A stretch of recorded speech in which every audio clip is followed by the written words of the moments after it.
A racist police officer arrests a black woman without cause when he witnesses her looking through a fancy car and believes she is attempting to steal it. Thus, without any reason, he arrests her. The officer is then told that he has just arrested Danielle Lawson, a state attorney, who was standing in the center of the parking lot with perspiration gathering on her forehead from the intense afternoon heat. She saw the black SUV front of her unlocked. In a desperate attempt to find her lost pocketbook, she stooped over the seat and rummaged among papers and loose receipts as the driver's side door swung wide. Come on, she said to herself as she combed through the jumble, her fingers moving swiftly. When she pulled into the lot, she was already running late, but now she was in serious trouble. Another missed call from her office appeared on the screen as her phone buzzed for the third time. She didn't even consider looking at it. Finding her pocketbook, which contained her ID, wallet, and everything else significant in her life, was her top priority at the moment. A faint hum of an engine broke through her frantic concentration. Straightening slightly, Danielle glanced up and spotted a police cruiser making its way slowly through the lot, its presence unexpected and unwelcome. The officer behind the wheel cast a glance in her direction. Instinctively, Danielle turned back to her car, hoping to avoid drawing any further notice as her heart began to pound slightly faster. This was not something she had time for. The vehicle rolled to a stop, but she could still feel the officer's gaze on her. Heavy boots struck the asphalt as the door opened. "Hey!" a gruff voice called out, cutting through the quiet of the parking lot. Danielle's fingers froze mid-motion, still clutching the edge of the car seat as her body stiffened instinctively. Her heart dropped, a sinking feeling overtaking her as she straightened up slowly, bracing herself for the confrontation she already sensed was inevitable. Taking a steadying breath, she turned to face the officer, her expression carefully neutral despite the unease roiling within her. The officer was a middle-aged white man with a face etched by years of hardened expressions, the kind that suggested he wore his scowl as naturally as his uniform. His uniform was neatly pressed, projecting an air of professionalism, yet his stance carried an unmistakable arrogance. His hand rested casually on his belt, a gesture that hinted at a readiness to assert dominance if needed. He glanced up and down at her, his gaze narrowing. "What are you doing, in your opinion?" His tone was acerbic and skeptical as he asked. Trying to keep her cool, Danielle wiped a little perspiration from her brow and stepped back from the automobile. She said calmly, maintaining an even tone, "I'm just looking for my purse. Somewhere in the car, I lost it." The officer frowned more deeply. "Do you have identification with you?" With his hand remained on his belt, seemingly poised to take action at any moment, he questioned. Danielle blinked in surprise, a knot forming in her stomach as the weight of the officer's suspicion pressed heavily upon her. "As I mentioned, I lost my purse," she explained patiently, motioning toward the car as she attempted to reiterate her point without sounding confrontational. "That's exactly what I'm looking for. I'm already late for an important meeting," she added, hoping her words might ease the growing tension. "Uh-huh," the officer cut in abruptly, dismissing her explanation without a second thought. "Late for a meeting, is that it? Step away from the vehicle," he ordered, his tone brooking no argument. Danielle clenched her teeth but chose not to argue, knowing that challenging him could only make things worse. Moving slowly, she stepped back from the vehicle, lifting her hands slightly in a non-threatening gesture. With a firm voice, she reiterated, "This is my car. I'll be out of here as soon as I find my purse." The cop, however, was not paying attention. His stare was fixed on her, sparking with something darker and tinged with distrust. His posture was tight as he stepped closer. "You're being quite suspicious, lady. Do you think I'll think you merely dropped your purse in this car?" He looked at the SUV as though he was looking for proof that she wasn't supposed to be there. Danielle's patience began to wane. "Yes, it's my car," she repeated, her voice firmer now, hoping to break through his obvious prejudice with her insistence. "The state attorney is me. I misplaced my purse. That's the reason I'm looking for it." A sarcastic grin began to appear on the officer's face as he lifted an eyebrow. "Oh, state attorney? Do you have any evidence of that?" Since all I can see at the moment is someone breaking into a car. Daniel's mouth clenched. This wasn't necessary for her. Not right now. Never. But not right now in particular. She tried not to seem frustrated as she added, "I told you my ID is in my purse." With his hand now on top of his holster, the cop stepped forward once more. "Yes, of course. Now simply move away from the car." Daniel started to object, but she stopped herself. She was aware of how this appeared. An unidentified black woman searching through an SUV in a parking lot. She was aware of how this officer and others perceived her. She was also aware that arguing further would just exacerbate the situation. She took a deep breath and moved further back, away from the car's open door. Her thoughts swirled urgently, seeking a way to navigate this tense moment without allowing it to spiral further out of her control. Danielle wasn't scared, but she also wasn't naive. She understood how quickly situations like this could go wrong. She knew all too well that an interaction like this could deteriorate into something far worse with terrifying speed if she wasn't careful. The officer, observing her calm compliance, appeared to interpret it as confirmation of her guilt rather than a rational attempt to de-escalate. He began to circle the SUV slowly, peering inside as though searching for evidence, before shifting his focus back to her hands, watching them intently. "Keep your hands where I can see them," he commanded, his voice stern as he reached for the handcuffs hanging from his belt and held them in plain sight. Danielle's eyes widened in sheer disbelief, her mind reeling as she struggled to process what was happening. "Wait, what? Are you serious?" she asked, her voice tinged with incredulity as she instinctively took a half step back. "This is my automobile, like I mentioned." The cop, however, was not paying attention. He took a step forward and with one hand grabbed her arm while using the other to snap the cuffs onto her wrist. As the cold metal closed around Danielle's wrists, she experienced a wave of incredulity and rage.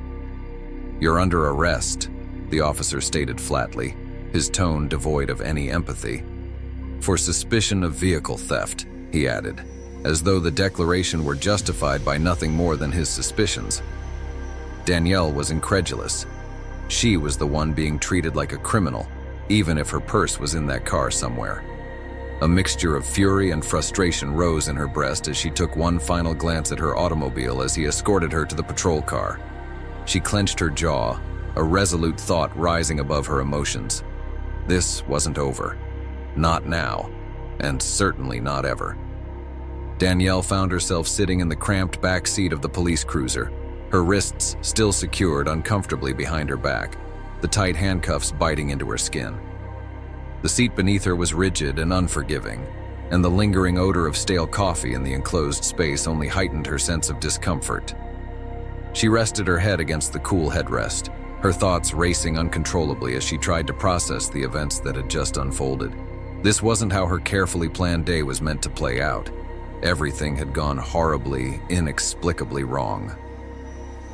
Through the streaked window, Danielle observed Officer Mulligan standing beside her SUV, his flashlight in hand as he scrutinized the vehicle with an exaggerated air of suspicion.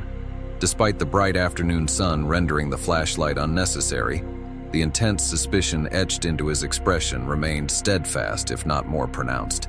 If anything, his suspicion appeared to have grown even more entrenched, fueled by the unfounded assumptions he had clearly made the moment he saw her. Danielle exhaled deeply, her gaze shifting to scan the nearly deserted parking lot around her as a sense of isolation settled over her. Earlier, a handful of passers-by had glanced her way, their curious stares lingering on her through the cruiser's window. Yet, none had intervened, their expressions tight with discomfort and uncertainty. Not a single person had dared to approach or ask questions, their inaction speaking volumes in the silence. The car door swung open abruptly, and Mulligan appeared. His expression hardened into a severe frown that radiated self-assured authority. Without hesitation, he grabbed her arm and pulled her out of the vehicle, the roughness of his movements jarring as he turned her to face him directly. "Still no ID?" he demanded, his tone brimming with thinly veiled disdain as he glared at her, his skepticism unwavering. "I told you already," Danielle replied, her voice steady but edged with irritation. My purse is inside my car somewhere. If you'll let me retrieve it, I can provide all the proof you need." Mulligan shook his head dismissively, completely disregarding her explanation as if her words were meaningless to him. "You really expect me to believe that you're just some law-abiding citizen who happened to lose her purse?" He scoffed, his tone dripping with sarcasm and disbelief. "Come on now, it's obvious. You're trying to steal that car," he added, his voice growing louder as he doubled down on his baseless accusation. Danielle inhaled deeply, her frustration mounting, but she forced herself to stay composed despite the officer's relentless badgering. "Listen, officer," she began, trying her best to maintain an even tone. "I'm the state attorney, and that is my car," she said, emphasizing her words in an attempt to get through to him. "If you would simply check the car's registration or run a background check on me, you'd see that everything is completely in order," she explained, trying one last time to appeal to reason. "State attorney?" Mulligan repeated with a short, derisive laugh, his skepticism clear as he folded his arms across his chest. "Lady, you can't expect me to believe that," he said bluntly, his tone dripping with condescension. "People like you don't end up with jobs like that. Stop lying now, and perhaps things will go more smoothly for you." Danielle's jaw tensed as a wave of anger surged within her, her patience quickly wearing thin in the face of his blatant insult. "People like me?" she questioned, raising an eyebrow as her voice took on a sharp edge, challenging his insinuation.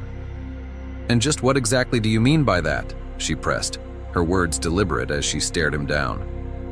Mulligan didn't bother to answer. Instead, he leaned in closer, his sneer widening as if her question wasn't even worth a response. "What I mean," he said, his tone oozing with fake patience, "is that you're making this whole situation far more difficult than it needs to be. You really should have come up with a better story," he added, his sneer deepening as if he found the entire situation amusing. "State attorney?" he scoffed again, shaking his head. "I've heard worse excuses than that." Danielle fixed her gaze on him, her patience stretched to its limit as she resisted the urge to respond in anger. She thought of the years she had spent tirelessly climbing the ranks, overcoming assumption after assumption and barrier after barrier that had been placed in her way simply because of the color of her skin. And now, here she stood, her wrists bound by handcuffs, facing a man who refused to listen to her, as all of that frustration and injustice simmered dangerously close to the surface. "This is absolutely ridiculous," Danielle muttered under her breath, the words more for herself than for Mulligan, though the anger in her voice was undeniable. "Oh, it's ridiculous, all right," Mulligan replied sarcastically as he stepped back and gestured for another officer to join him, his tone suggesting he found her protest laughable. "You think you can just stroll in here, steal someone's car and get away with it because you've got some fancy job title you're throwing around?" he added, his words laced with disdain and disbelief. "Number incredulous," Danielle shook her head. "I'm being honest with you. Just run the plates, please." Mulligan gave her a frustrated glance. "Why? So you can stall for more time?" He shot back, his voice dripping with suspicion. "I am aware of your personality. Most likely you have a record. You believe you are more intelligent than I am, but you are not." Danielle had to fend off a counterattack. In this case, she understood better than to quarrel with someone like Mulligan. Nevertheless, it seemed like a slap in the face every time he spoke. She was aware that he had no interest in the truth. He was already certain of her identity. A younger man, the second officer, came up with a clipboard. After giving Danielle a quick glance, he turned back to Mulligan. "Is everything all right here?" the younger officer asked hesitantly, a note of discomfort in his voice as he looked between Danielle and Mulligan. Mulligan dismissively waved a hand. It was just another arrest. She has an excuse, like she's the state attorney or something.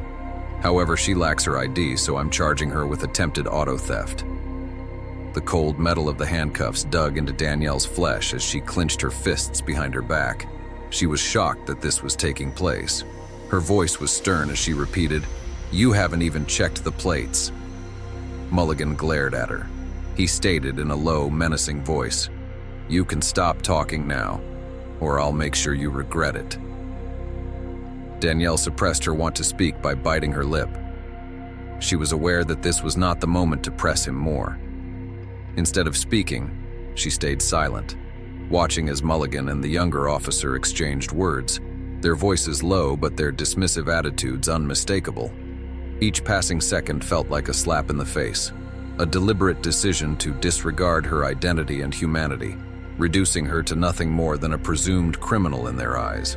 After what seemed like an eternity of standing there in tense silence, Mulligan finally broke the stillness with a dismissive remark. "When we arrive at the station, we'll find out the truth." Danielle didn't fight back. She was too exhausted to continue fighting this. As the door to the patrol car slammed shut, Danielle closed her eyes, taking a slow, measured breath to steady her nerves and remind herself to stay calm under the pressure. This wasn't over, not by a long shot. She was certain that eventually the truth would come to light and vindicate her, but the waiting was infuriating. It simply had to. It was the only thing that gave her hope in this moment of injustice. However, the fact that she was being subjected to this humiliation in the first place served as a bitter reminder of the prejudice and systemic inequality she had been fighting against her entire life. As she gazed out of the window, the blur of the city streets passing by, she couldn't stop thinking about how many others had likely endured this same kind of unfair treatment, their voices silenced and their stories untold. People who didn't have the kind of influence, resources, or connections that she was fortunate enough to possess. People whose voices had been stifled long before they ever had the opportunity to speak up or defend themselves. One thing was absolutely clear to Danielle. When all of this was behind her, there would be serious consequences to ensure this kind of treatment didn't go unpunished or unaddressed. Danielle sat in the corner of the cold, dimly lit holding cell, her wrists sore and raw from the relentless grip of the handcuffs that had bound her for so long. The incessant sounds of the bustling police station surrounded her, officers moving purposefully back and forth, phones ringing ceaselessly, and faint, fragmented conversations melding into a background of noise. Danielle was no stranger to police stations, having walked through them countless times during her career, but this was the first time she had ever experienced it from this side of the equation. Now she was the one being treated like a common criminal, and the sheer absurdity of the situation weighed heavily on her chest, leaving her both furious and humiliated. Her mind kept replaying the events of the past hour, each moment vivid and raw, a constant loop of disbelief and frustration. She saw Officer Mulligan's sneering face in her mind again, his blatant refusal to take her words seriously, and the mocking way he dismissed her claim about being the state attorney. He hadn't even taken the most basic step of running her license plate, a small act that could have instantly cleared up the situation. He had made no effort to run a simple background check or verify her identity, instead choosing to act on nothing but assumptions. She had been taken into custody based purely on his baseless assumptions, without a shred of real evidence to support his claims. Danielle shifted uncomfortably in the hard, unyielding plastic chair she had been confined to, her hands still awkwardly bound behind her back. Across the small holding room, Mulligan stood hunched over a desk, scribbling on a clipboard, while muttering to another officer who cast occasional disinterested glances in her direction. Neither of them showed any sense of urgency, nor did they display even the faintest recognition that they were in the middle of making a grave mistake. For them, it seemed like just another routine day at work, another interaction they probably wouldn't think twice about. "Hey," Danielle called out, raising her voice slightly as she tried to get Mulligan's attention from across the room. "Can you at least take off these cuffs? You know this isn't necessary," she said, her tone firm but controlled, attempting to appeal to his common sense. Mulligan didn't even raise his head. "Yes, of course." With a sarcastic tone, he said, "You just sit tight and we'll get to that when we're ready." Danielle let out a sigh as her irritation grew. Although she had previously dealt with challenging policemen, none had been as overtly antagonistic as this one. For heaven's sake, she was a state attorney. How did this occur? She had never anticipated finding herself in this situation, particularly not for merely searching her own vehicle. Yet here she was. It seemed like a lifetime before Mulligan approached her. He leaned forward, his palms pressing firmly against the surface of the table and his face contorted into that same self-satisfied smirk that had infuriated her earlier. "All right, State Attorney," he said mockingly, emphasizing her title with a tone full of sarcasm. "Are you ready to tell the truth yet?" Danielle met his gaze directly, her eyes unwavering, refusing to back down despite the injustice she felt. "I've been telling you the truth from the very beginning," she said firmly, her voice even but filled with conviction. "I am the state attorney for this city. You've made a colossal mistake, but you're so blinded by your own bias that you can't even see it," she said, her tone sharp and deliberate. Mulligan let out a low chuckle, the sound dripping with derision and disbelief. "Bias?" he said, his voice incredulous. "Lady, this isn't about bias. It's about the fact that you don't have any proof. You're acting suspicious, and you're just feeding me excuses," he added dismissively. "Do you have any idea how many times I've heard people pull the 'I lost my ID' line? It occurs frequently. You're not unique." Danielle steadied herself with a long breath. "You would know everything you needed to know if you just checked the license plates or performed a background check. By now, this might have been over." Mulligan shook his head and straightened. "Background investigation?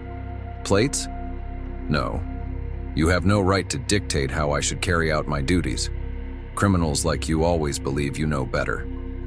I'm glad you haven't been booked for resisting." Danielle felt her hands tighten instinctively in the cuffs, but she resisted the urge to respond to his provocation, knowing it would only escalate the situation. "You have no idea who you're dealing with," she said, her voice quiet but resolute, each word a measured warning. "When this is all over, you're going to regret every single decision you made here today," she added, her tone steady and unyielding. Mulligan arched an eyebrow in response, though the smug grin on his face remained firmly in place, as if he didn't take her seriously at all. "Oh, is that so?" he sneered. "What, you think you're going to intimidate me or something?" he asked mockingly, leaning in slightly as if challenging her. "Lady, I have 20 years of experience in this field. I've witnessed everything, and believe me when I say that whatever little power trip you're on won't work here." Danielle remained silent. She had had enough of his arguments. There was no purpose. All she had to do was go and let the truth speak for itself. The younger officer from earlier approached and gave Mulligan a clipboard. Mulligan gave the clipboard a quick, uninterested glance before shoving it back toward the younger officer without so much as reading what was written on it. "What about her phone call?" the younger officer asked hesitantly, the discomfort in his voice evident as he shifted on his feet. "Shouldn't she at least be allowed to make her phone call by now?" he added, his tone cautious as he avoided meeting Mulligan's eyes directly. Mulligan brushed him off with a dismissive wave of his hand, clearly uninterested in addressing the question. "She'll get her call when I decide she gets her call," he muttered under his breath as he turned away, his tone making it clear he had no intention of relenting. "In addition, will she call the mayor or what?" His own joke made him laugh. Danielle's annoyance became a silent, brewing rage. She was aware of the protocol and that this was incorrect. More than that, though, she was aware that Mulligan didn't give a damn. For him, this was not about justice. It was all about control, and he was loving it at the moment. An additional officer entered a moment later, an elderly man with a worn-out face. His gaze swept over the room before settling on Danielle. For a fleeting moment, there was a glimmer of something in his eyes. Recognition, maybe, but it disappeared as quickly as it came, and he redirected his focus to Mulligan. "Mulligan, what's the situation here?" the older officer asked, his voice gruff yet laced with a curiosity that hinted at some unease. Mulligan turned toward him, his body language radiating the same cocky confidence he had displayed throughout the encounter. "Just another case of someone who thinks they're above the law," Mulligan said dismissively, the smugness in his tone unmistakable. "She's claiming to be the state attorney. Can you believe it?" he added, chuckling as if the idea was laughably absurd. The older officer raised an eyebrow, his expression growing more serious as he processed Mulligan's words. "State attorney, huh?" he repeated slowly, his tone measured as his eyes flicked back to Danielle, scrutinizing her closely. Danielle held his gaze without flinching, her expression calm yet firm, determined to assert her truth despite the circumstances. "That's exactly who I am. I'm confident that everything is in order if you want to check." The senior officer took a while to answer. Rather, he regarded Mulligan with a long, approving glance. He said in a more neutral tone, "It might be a good idea to run those plates." Mulligan gave a snort. He waved his hand indifferently and muttered, "I'll get around to it." Danielle locked eyes with the older officer, silently willing him to take action. But after a brief pause, he turned and walked away, returning to his desk. She remained trapped in the same unjust situation, handcuffed, disbelieved, and powerless. She exhaled slowly while gazing at the ground. That phone call was necessary for her. It was obvious that no one would assist her unless she pushed the issue. Therefore, she wanted someone to come down here and clear this up. Mulligan walked back over, his smile as broad as ever, after what seemed like an eternity. "All right, Princess, all right. You're getting your phone call. Let's see if you can call in any favors." Danielle remained silent. With her thoughts already set on who she needed to call, she just got up as he uncuffed her, flexing her aching wrists, and went to the phone. This ordeal was far from over. Not yet. Not by a long shot. Danielle massaged her wrists carefully, attempting to restore circulation and ease the discomfort caused by the prolonged time spent in handcuffs.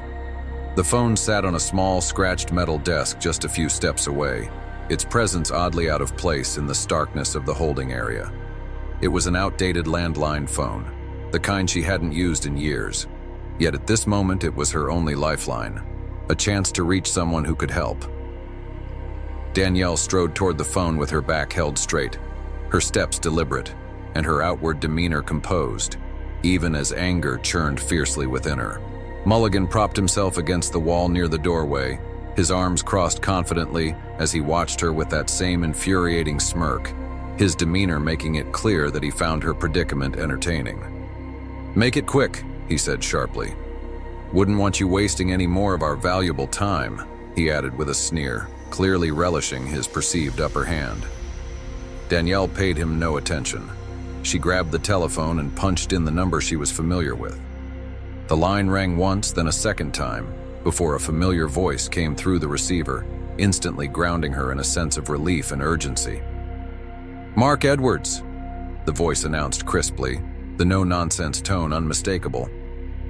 "Mark, it's Danielle," she said evenly, her tone calm but carrying an undertone of controlled urgency. A brief pause followed, the silence on the other end of the line heavy with anticipation. She could practically hear the shift in his posture, the sound of him sitting upright in his chair as he realized the seriousness of her call. "Danielle, where are you? I've been trying to get in touch with you," Mark said quickly, his concern evident in his voice. "I'm at the police station," Danielle replied, her voice measured, though it was clear she was struggling to conceal the frustration simmering beneath the surface. "I was taken into custody." "Arrested?" Mark repeated, his voice rising sharply in disbelief, as though the word itself didn't belong in the same sentence as her name. "For what purpose?" She turned to look at Mulligan, who continued to smirk lazily at her. "They believe I attempted to steal my own vehicle," she stated sourly. After a moment of stillness, Mark let out a sigh. "At which station are you?"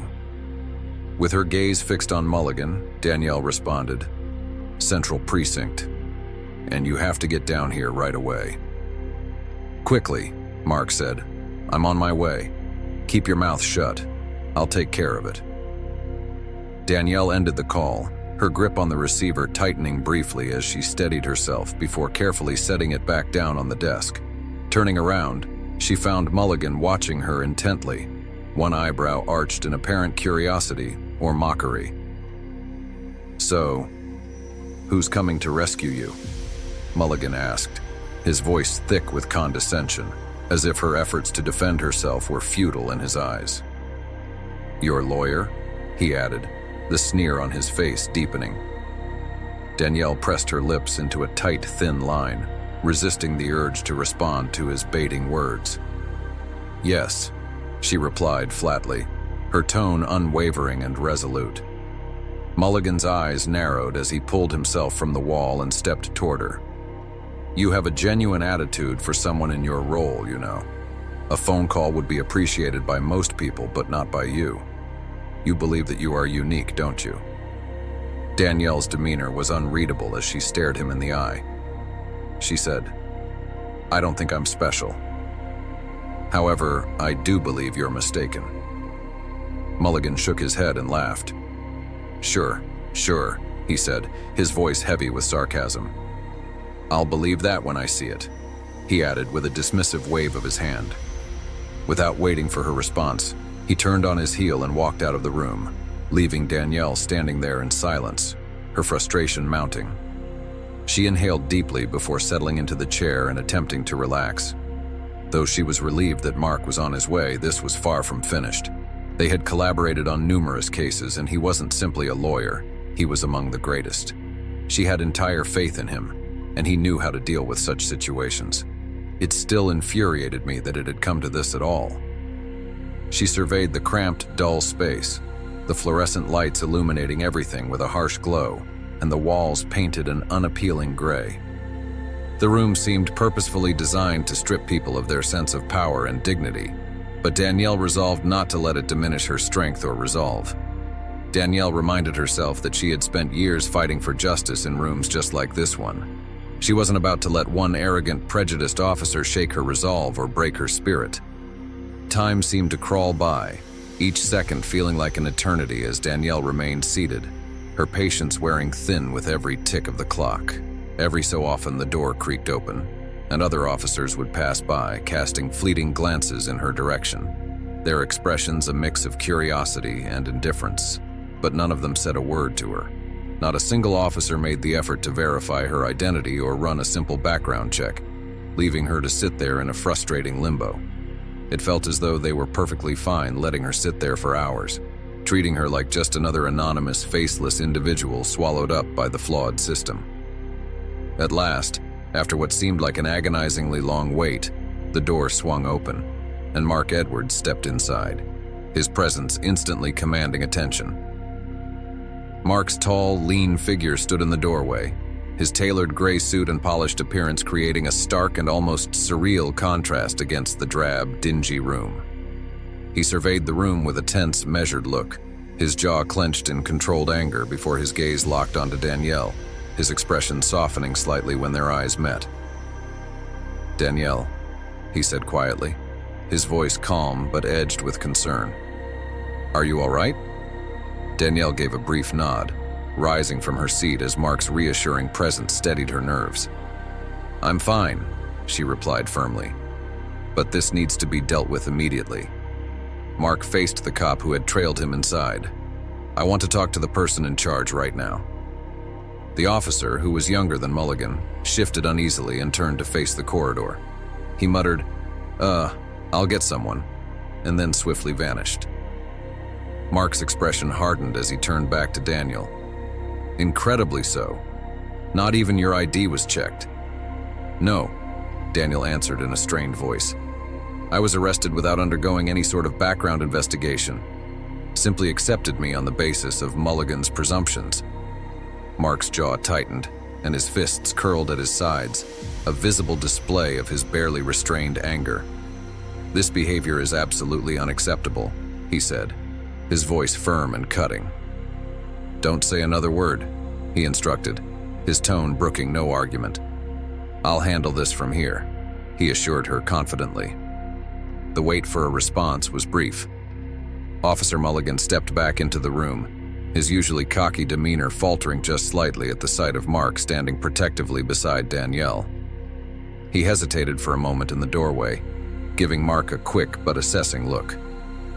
"You must be the lawyer," Mulligan said, his tone retaining a hint of flippancy, though there was now a noticeable edge of hesitation underlying his words. "That's correct," Mark responded with ease, and I am here to tell you that you have committed a serious error.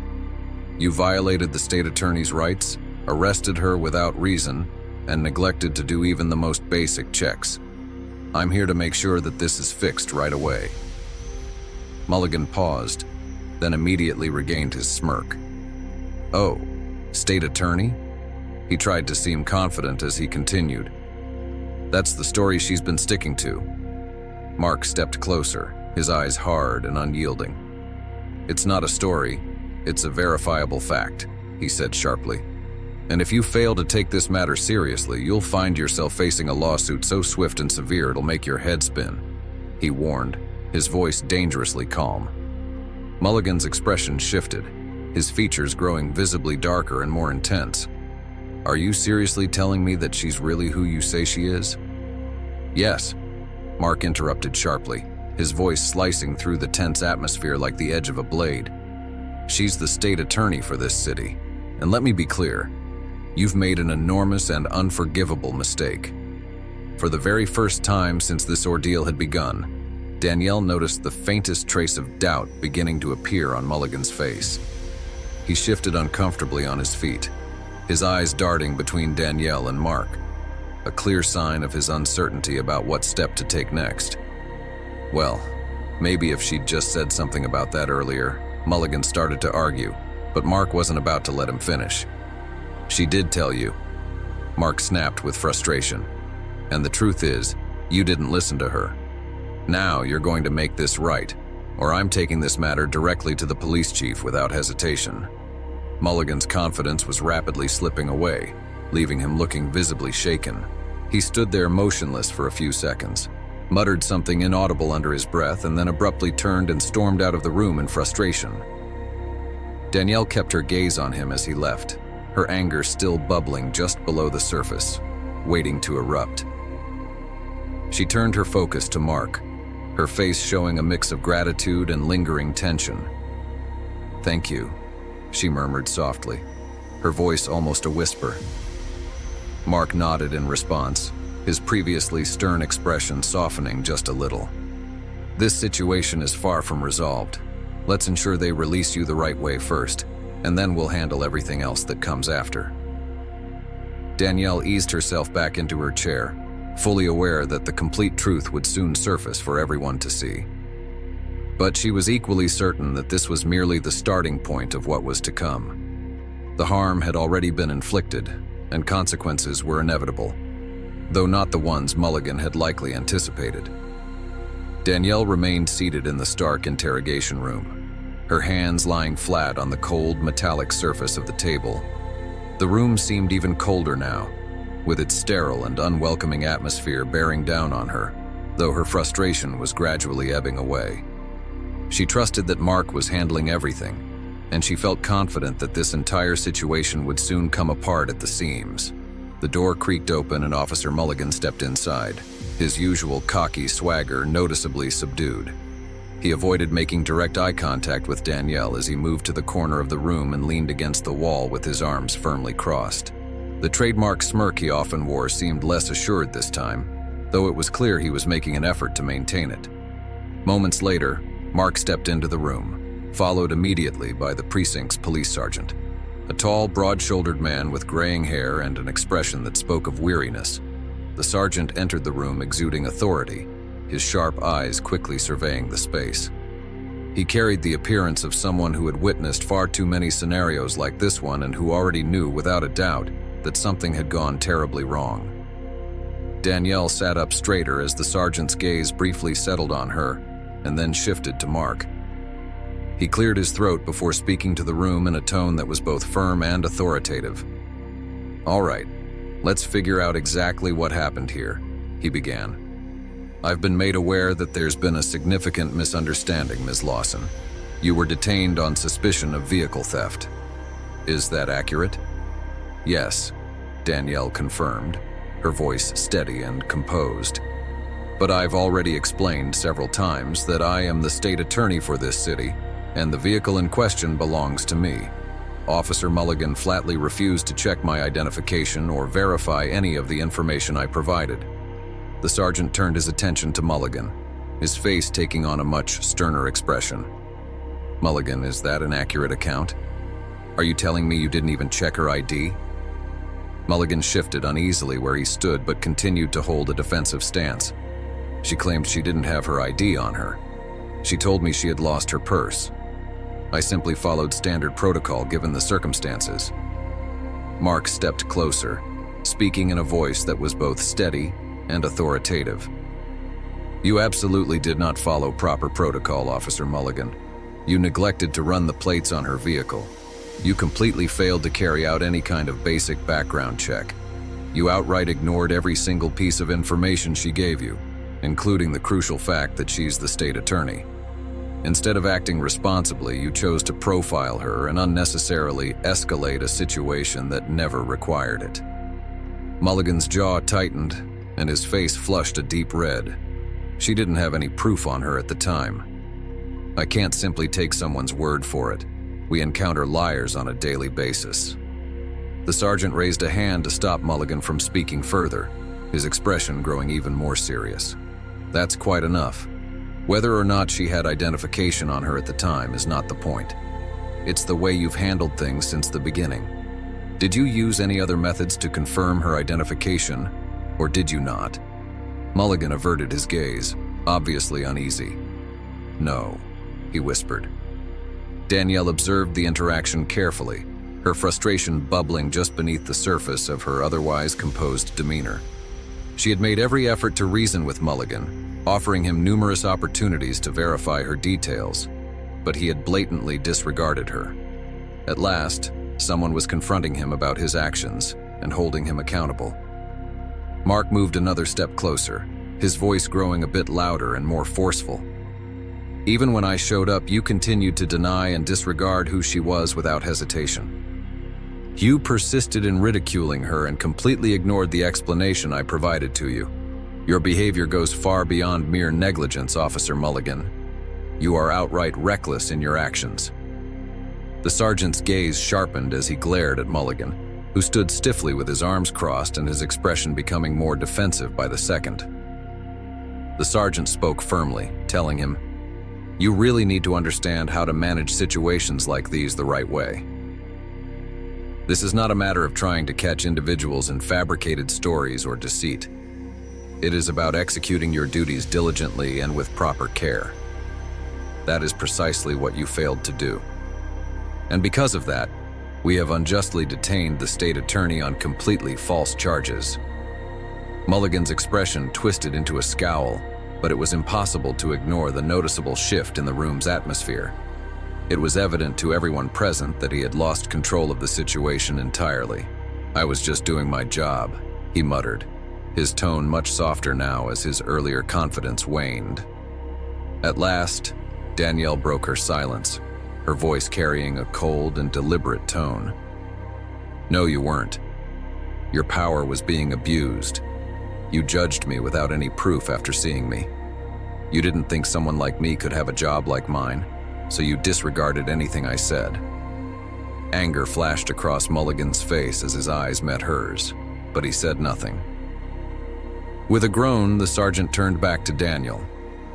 "I apologize for the way this was handled on behalf of this department, Ms. Lawson. You will be released right away, and I promise this matter will be subjected to a full and thorough review," he added. Danielle kept her gaze fixed on Mulligan as she responded, her tone steady and unyielding. "Thank you for that. But it's not over yet. There will be repercussions. Not only for me, but for everyone who has experienced this kind of treatment and lacked the strength to defend themselves." Her comments hung in the air for a minute, and the room fell silent. The sergeant understood and nodded sincerely. "I'll personally accept that this has been resolved." Daniel rose from the chair, prepared to leave the room, as Mark put a comforting hand on her shoulder. As she moved toward the door, she paused and turned back to look at Mulligan one final time. "You should have taken the time to listen to me when I identified myself," she said in a calm yet assertive tone. "Perhaps next time you'll reconsider before making baseless judgments about someone purely from your own preconceived notions," she added sharply.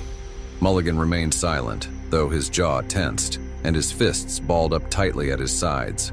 It was obvious that he was still resisting the reality of the situation, even though the undeniable truth was now glaringly apparent.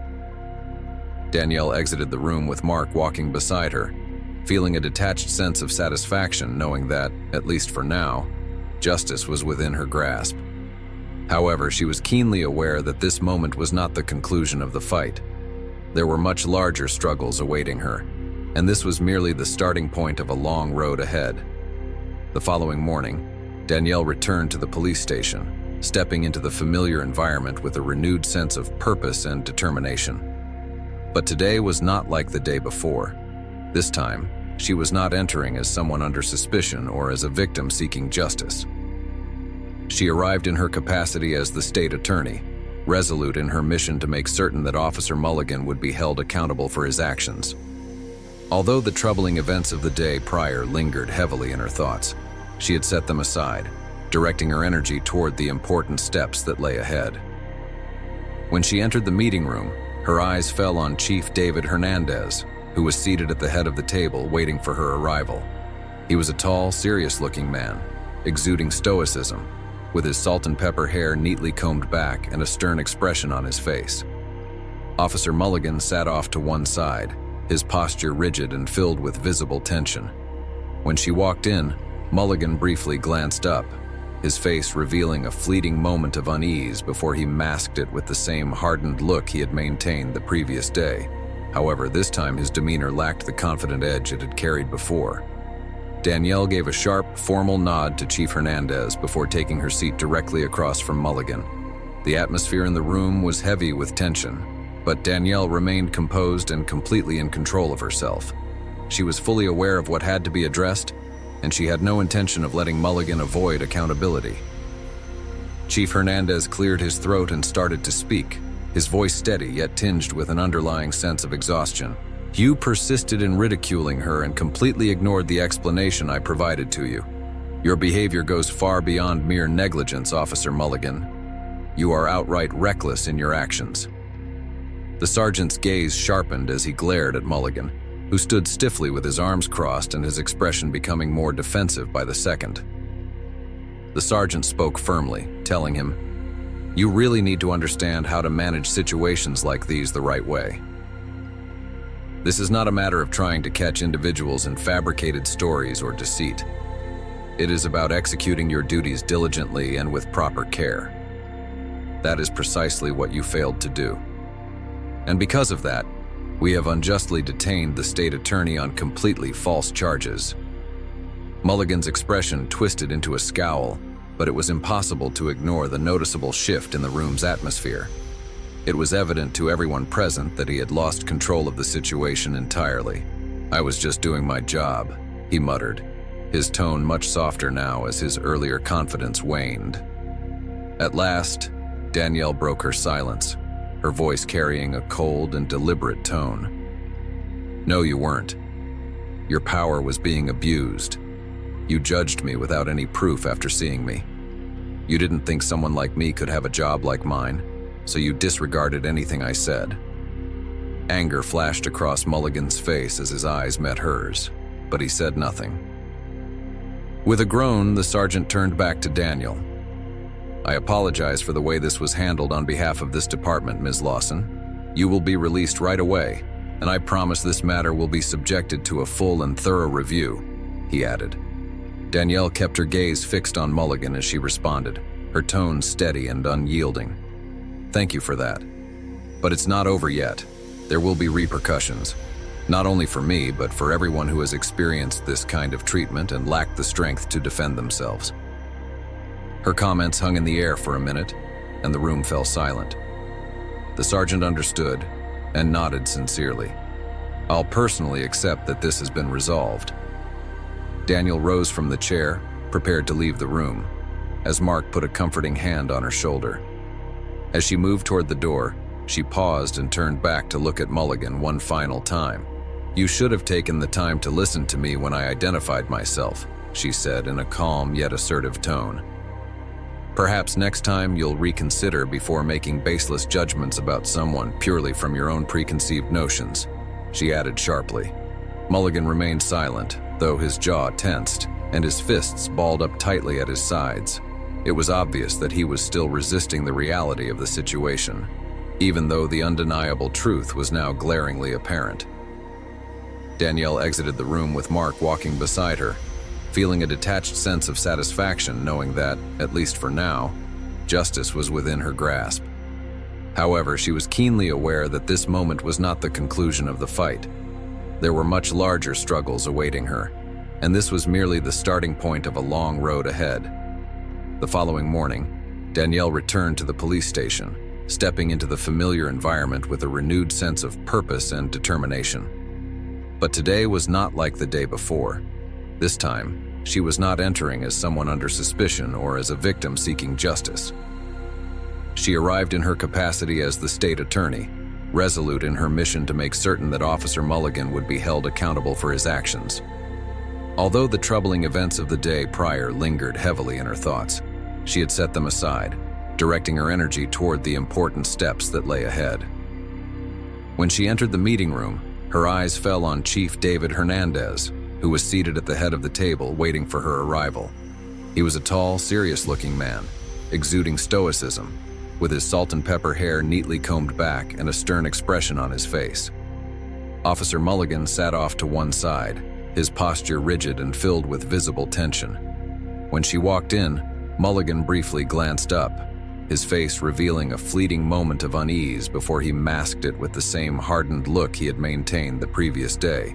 However, this time his demeanor lacked the confident edge it had carried before. Danielle gave a sharp, formal nod to Chief Hernandez before taking her seat directly across from Mulligan. The atmosphere in the room was heavy with tension, but Danielle remained composed and completely in control of herself. She was fully aware of what had to be addressed, and she had no intention of letting Mulligan avoid accountability. Chief Hernandez cleared his throat and started to speak, his voice steady yet tinged with an underlying sense of exhaustion. "Ms. Lawson, I would like to begin by formally apologizing on behalf of this department for the events that transpired yesterday," he said. "After reviewing the incident, it is evident that standard procedures were not adhered to as they should have been," he admitted. "I want to assure you that this matter will be handled with the utmost seriousness," he added. Danielle locked eyes with him, her expression giving nothing away. "Thank you for the apology, Chief," she replied, her tone calm and carefully measured. "However, an apology alone does not erase what occurred," she continued.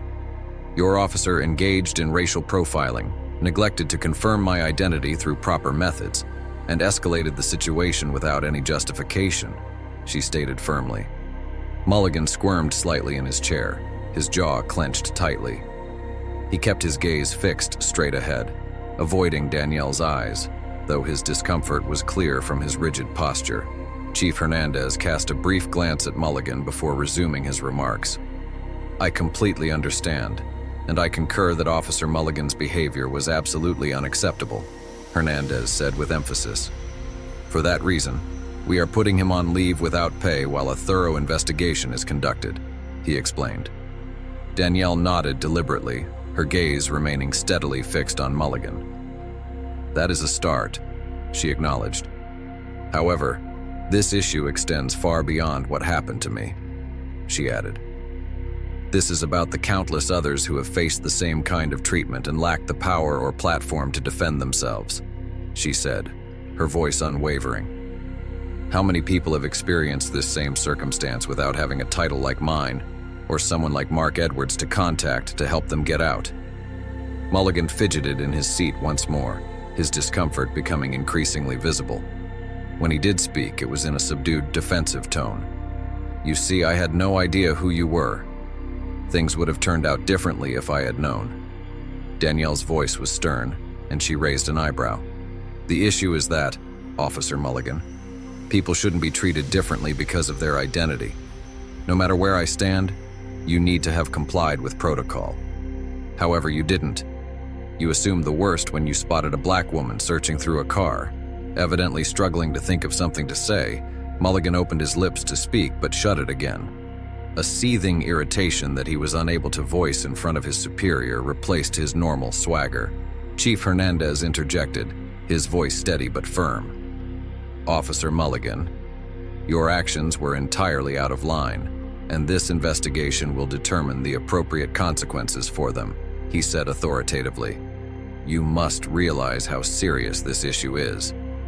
Mulligan tightened his fists against the surface of the table before finally speaking, his words coming out in short, defensive bursts.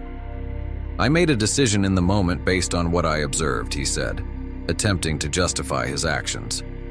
I didn't intend to. To what end? Her voice sliced through what Daniel was saying. To profile me based on my race? To disregard all of the facts I provided you? To not even look at my plates? You did not pass judgment. You behaved in a biased manner. Knowing that he couldn't argue his way out of this, Mulligan swallowed his remarks even though his face heated with rage. Daniel went on in a steady but authoritative tone. It's not that you don't know. It's about how you managed the matter from the start. To be honest, your apology doesn't address your mistakes.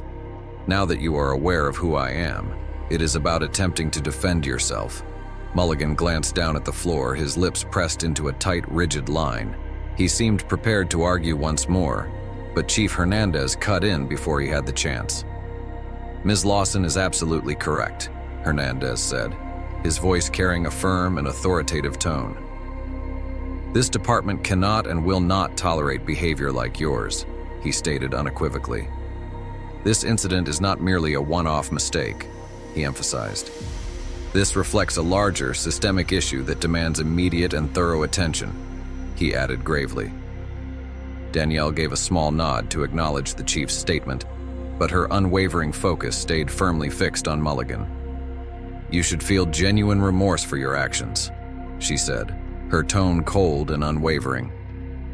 But that regret shouldn't only stem from the fact that you did this to me, she continued.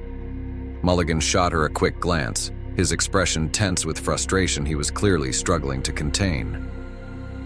I'm not interested in your excuses, Danielle interrupted once more, cutting him off before he could finish. I have no patience for excuses, she reiterated firmly. What you did was entirely wrong, and now you must face the repercussions for your actions, she stated decisively. Chief Hernandez began speaking again, his tone calm yet deliberate. Effective immediately, Officer Mulligan. You will be placed on administrative leave, he said. A comprehensive investigation will follow, and we will implement mandatory training for all officers to tackle these persistent issues, he announced. Danielle rose from her seat, her gaze remaining firmly fixed on Mulligan. I'll return when the investigation has concluded, she said, her voice calm but resolute. And if it becomes clear that this behavior is indicative of a larger pattern within your department, rest assured, there will be actions far beyond just implementing training sessions, she added firmly. This time, Mulligan stayed completely silent.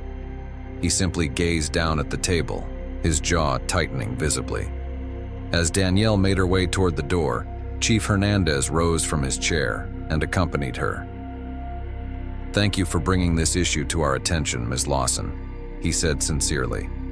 I assure you that this matter will not be taken lightly under any circumstances, he added. Danielle offered a single curt nod in response. I certainly hope that's the case, Chief. I truly do, she said with a hint of skepticism. With those parting words, she exited the room, her head held high with confidence and purpose. While this situation was far from resolved, the crucial first step had now been taken. Mulligan was going to face the repercussions of his actions, and the department would have no choice but to confront its systemic failures. Yet Danielle was acutely aware that this was only a single battle in the broader fight ahead. As she stepped out of the station, the burden of the previous day still hung in the air, though it felt slightly less oppressive now. She had held her position firmly, ensuring the truth had come to light for everyone to see. Now her focus would be on ensuring that injustices like this would never be allowed to occur without being challenged. The path forward would undoubtedly be long and arduous, but Danielle Lawson was fully prepared to face it head-on. The following day, Danielle returned to the police station with the same unwavering sense of determination she had carried the day before. However, this time she did not come alone. Mark Edwards, clad in his signature neatly tailored gray suit, walked confidently by her side.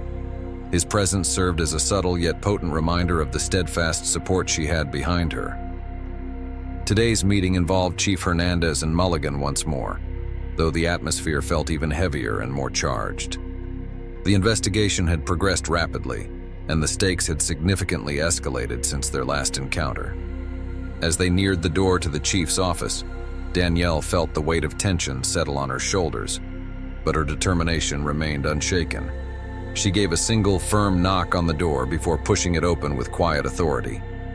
Inside the room, Chief Hernandez sat at his desk, his face serious yet difficult to interpret. Officer Mulligan sat slumped in the corner, appearing far more dejected and defeated than he had previously. Whatever confidence he had initially clung to seemed to have been drained entirely by the mounting repercussions of his conduct. Danielle and Mark calmly took their seats across from the chief, their expressions maintaining a steady and composed demeanor. Chief Hernandez gave a curt nod to both of them before beginning to speak. "Ms. Lawson, Mr. Edwards," he started, clasping his hands together on the desk in front of him. "The department has concluded its preliminary investigation into the incident, and we have reached a definitive decision," he announced. "The actions taken by Officer Mulligan were not only inappropriate but also in direct violation of established department protocols," he stated firmly. "We have therefore decided to terminate his employment, effective immediately," he declared.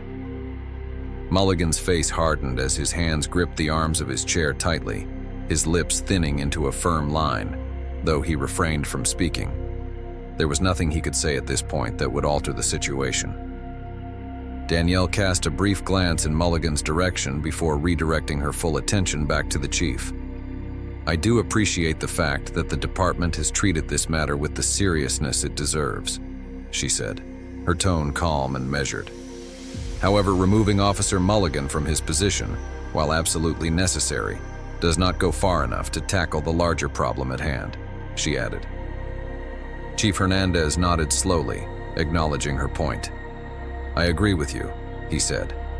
"That is precisely why we are launching a comprehensive review of the department's training programs, with a particular focus on issues related to racial profiling and protocols for de-escalation," he explained. "This will not be a superficial check-the-box exercise," he assured her. "We plan to collaborate with external consultants to ensure that every officer in this department fully grasps the seriousness and implications of incidents like this," he elaborated. Danielle leaned in just slightly, her gaze becoming sharper and more focused. "That is a start, Chief," she said firmly. "But I want to make something absolutely clear," she added. "This issue goes beyond the scope of training alone," she stated pointedly. "It's about fundamentally altering the culture within your department and how officers approach situations similar to mine," she continued. "It's about making sure that people of color are not automatically perceived as criminals or suspects solely because they do not conform to a particular stereotype," she elaborated. "What I want to see are genuine, substantive changes, not just policy revisions on paper, but real differences in how your officers engage with members of this community," she emphasized. Chief Hernandez looked directly at her, his expression serious and resolute. "I understand exactly what you're saying, Ms. Lawson," he replied, "and I can promise you that we are fully committed to implementing those changes," he added. "This situation has brought to light some deeply rooted problems within this department, and we will not allow them to remain unaddressed," he concluded. Danielle took a moment to carefully observe him, trying to determine the depth of his sincerity. She had heard countless promises in similar settings before, but what truly mattered was the ability to follow through on those commitments.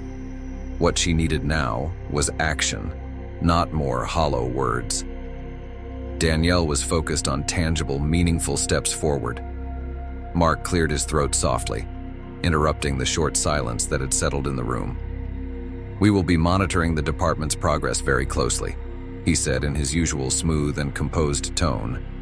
"And if it becomes clear that the required changes are not being properly implemented, we will return to make sure accountability is upheld," he added firmly. Hernandez nodded once more, his expression somber and thoughtful. "I completely understand," he replied. "I will personally ensure that you are regularly updated on our progress," he promised. Danielle shifted her focus to Mulligan, who sat rigidly in his chair, staring intently at the floor. She had no expectations of receiving an apology from him. She was certain that even if he offered one, it wouldn't carry any genuine meaning. However, she had no intention of letting him walk away without fully understanding her position. "Mulligan," she began, her voice steady and measured, "you had a choice on that day. You may have performed your duties effectively. Check the facts and listen to me. Rather, you decided to follow your own biases. You escalated the problem because you thought you had the authority to do so, and you concluded I was guilty based on my appearance. You're now dealing with the fallout from that decision." At last, Mulligan's face was strained and pallid when he looked up. He parted his lips as though to speak, but nothing came out. His eyes flickered with contempt as he just stared at her. Danielle felt no need for a response from him. She had expressed everything she needed to, and her words now lingered heavily in the space between them. Chief Hernandez cleared his throat once again, shattering the tense silence that had taken over the room. "Officer Mulligan, you are officially dismissed," he said firmly. "You may gather your belongings and exit the premises immediately," he added. Mulligan rose from his seat slowly, his entire body stiff with tension, and exited the office in silence, the door clicking shut behind him. The atmosphere in the room seemed to lighten slightly, the heavy tension dissipating, but for Danielle, the gravity of the situation still lingered heavily. She turned her attention back toward Chief Hernandez. "I'll be keeping a very close watch on this, Chief Hernandez," she said firmly. "It's reassuring to see the department taking steps, but I'll ensure this doesn't end up being just a superficial, temporary solution," she added. "There is still a considerable amount of work to be done," she emphasized. Chief Hernandez gave her a nod of acknowledgement. "I understand, Ms. Lawson, and I fully welcome your involvement in overseeing these efforts," he replied. "Here we all have the same goal in mind, fairness and responsibility." Daniel signaled the end of the meeting by standing up. Mark got up next to her, and they walked to the door. Daniel stopped and gave the chief one last look before heading out. "I hope that's what you mean," she said softly. "Because this is a single occurrence involving a single officer. The larger system remains deeply broken, and fixing it will require much more than terminating one person's employment," she explained. Chief Hernandez nodded solemnly, his expression bearing the visible weight of his responsibilities. "We'll do everything in our power to ensure this never happens again. You have my word," he promised. Danielle chose not to reply. In her mind, words were just the starting point. As she and Mark exited the station, the sun was beginning its slow ascent, its rays casting elongated shadows across the city streets. She recognized this as a victory, albeit a small one, and only the initial step in a far greater battle ahead. There remained an immense amount of work to tackle, and numerous other battles waiting to be fought. For the moment, however, she permitted herself a brief sense of quiet accomplishment. Officer Mulligan was no longer in a position of authority, and the system that had shielded him for so long was now being compelled to confront its own failures. While it was far from sufficient, it marked a meaningful beginning, and for Danielle Lawson, this was a cause undeniably worth fighting for. A full week had gone by since Officer Mulligan was officially terminated, yet the incident continued to linger heavily in Danielle's thoughts. Sitting in her office, she gazed out at the bustling streets below, the distant hum of the city's noise barely registering in her consciousness. The confrontation addressing the blatant misconduct of one officer had concluded, but it had not filled her with any sense of triumph. The systemic issues that had permitted Mulligan to act unchecked remained firmly in place. Danielle was acutely aware that she could not afford to rest until significant and tangible change was set in motion. The buzzing of her phone interrupted her train of thought, pulling her attention back to the present. The caller ID displayed the name Chief Hernandez. She answered the call, her tone calm and measured, as though preparing herself for whatever might come next. "Danielle Lawson speaking," she said. "Ms. Lawson, this is Chief Hernandez," he began, his tone retaining its formal edge but sounding noticeably more at ease than before. "I wanted to provide you with an update regarding the internal reforms we've initiated," he explained. "The department has officially started putting the new training protocols into effect," he continued. "We're collaborating with consultants to make sure the training on racial profiling and de-escalation is as comprehensive as possible," he elaborated. "Additionally, I would like to extend an invitation for you to join the Oversight Committee to help ensure that we remain on the right path," he said. Danielle leaned back slightly in her chair as she carefully processed what he had just said. "I appreciate the offer, Chief," she responded. "It's definitely a step in the right direction," she acknowledged. "However, I sincerely hope this effort isn't solely about creating an illusion of progress on paper," she added pointedly. There was a brief pause before Hernandez spoke again. "I want to assure you, Ms. Lawson, that this initiative is about far more than surface-level appearances," he replied earnestly. "We are genuinely committed to implementing substantial changes, and your input would be invaluable to this process," he continued. Danielle took a moment to consider his words carefully. "I'll give it some thought," she replied. "I have no interest in participating in something that's purely performative," she added. "If I decide to join this committee, it will be to ensure that the work is genuinely carried out and done correctly," she concluded firmly. "Understood," Chief Hernandez responded, his tone conveying agreement. "We would welcome your involvement at any time you feel prepared to join us," he added. "Once again, I want to apologize for everything that happened," he said sincerely. "It's evident that we have a great deal of work ahead of us," he admitted. Danielle ended the call and set her phone down on the desk, her expression thoughtful. While Chief Hernandez's intentions appeared genuine, she couldn't ignore the deep-seated skepticism that years of unfulfilled promises had instilled in her. She had witnessed far too many assurances of reform that ultimately fizzled out into inaction. She had endured an endless number of press conferences filled with hollow rhetoric. She had seen far too many public apologies that were rising from her chair. She started pacing slowly near the window, the heavy burden of responsibility pressing down on her. Mulligan's termination had been an essential action, but it addressed only a single officer within a deeply flawed system that had failed people like her for decades.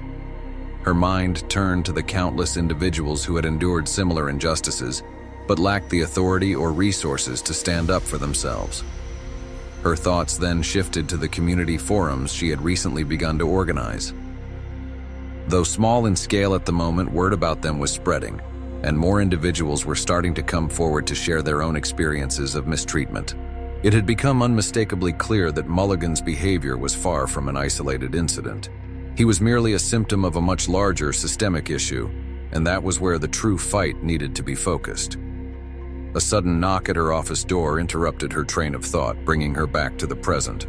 Mark Edwards stepped into the office, his expression calm but carrying an air of understanding. He didn't have to ask her how she was feeling. He already knew. He knew already. "I got your message," he said, settling into the chair across from her desk. "How are things going?" he asked simply. Danielle returned to her chair, exhaling slowly as she prepared to respond. "Chief Hernandez called," she began. "They've begun the reforms, and he's offered me a seat on the Oversight Committee," she explained. Mark arched an eyebrow in response. His curiosity piqued. "Are you thinking about accepting the offer?" he asked. "I'm not sure," she admitted candidly. "Part of me wants to take part in it, to make sure it's not just some box-checking exercise," she said. "But another part of me feels completely exhausted," she confessed. "Tired of listening to the same empty promises, tired of constantly fighting the same battles," she elaborated. Mark leaned a little forward. "You always knew that this would be difficult. But Daniel, you're in a special place. Few people are able to keep them accountable like you can." Daniel let out a sigh and turned back to the window. "I am aware. It's simply, Mark, I want this to be real. Something that is all words and no action is not something I want to be a part of. I desire genuine change." Mark gave a hard yet kind nod. then give it life. Be the person who keeps pushing them forward, who doesn't shy away from asking the tough questions, he added. You've already begun making a real impact, he reminded her. But this is only the very beginning of what needs to be done, he said.